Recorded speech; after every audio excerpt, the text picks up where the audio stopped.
नन्ही चींटी। एक नन्ही चींटी का पांव फिसला और वो दरिया में जा गिरी। ओहो! चींटी दरिया में डूब जाने वाली थी। वो चिल्लाई, मेरी मदद करो, मेरी मदद करो।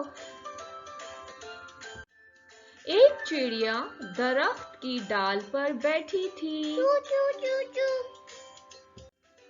उसने चींटी को देखा तो एक पत्ता तोड़कर दरिया में फेंक दिया।